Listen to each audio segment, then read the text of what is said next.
হে everyone, আজকে আমি আমার বাসার সবার জন্য একটা কেক বানিয়েছি।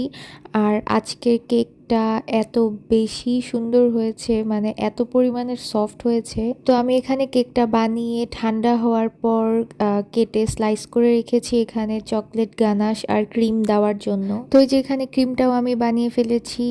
আর ক্রিমটাও এত বেশি পরিমাণের স্টিফ হয়েছে, আপনাদের অনেকেরই কিন্তু কমপ্লেইন থাকে যে ক্রিমটা স্টিফ হতে চায় না, কিন্তু আসলে ক্রিম স্টিফ করার জন্য কিছু ট্রিক্স আছে যেগুলো অ্যাপ্লাই করে বানালে কিন্তু আসলে ক্রিমটা অনেক বেশি শক্ত হবে। আর ক্রিমটা এরকম স্টিফ হলে কিন্তু ফ্লাওয়ার খুব সুন্দরভাবে বানানো যায় আর কেকের ডেকোরেশনটাও ভালো হয়। তো এই যে কেকের ফার্স্ট লেয়ারে আমি প্রথমে গানাশ অ্যাড করে নিচ্ছি, আর তার উপরে আমি ক্রিমের একটা লেয়ারও অ্যাড করে দিচ্ছি। তো এখানে ক্রিমটা একটু হালকা পাতলা ফিনিশিং দেওয়ার পর আমি কেকের সেকেন্ড লেয়ারটা বসিয়ে দিচ্ছি।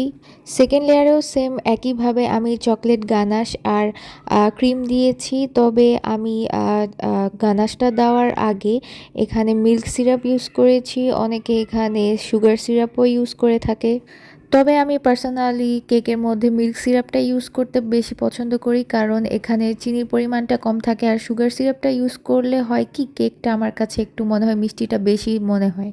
তো যাই হোক, টপ লেয়ারে ক্রিম দিয়ে সেট করার পর আমি এখানে একটু ইয়েলো কালার ফুড কালার দিয়েছি, তার উপর আবার রেড কালারের ফুড কালার ইউজ করেছি, আর নিচের দিকে গ্রিন কালার দিয়েছি।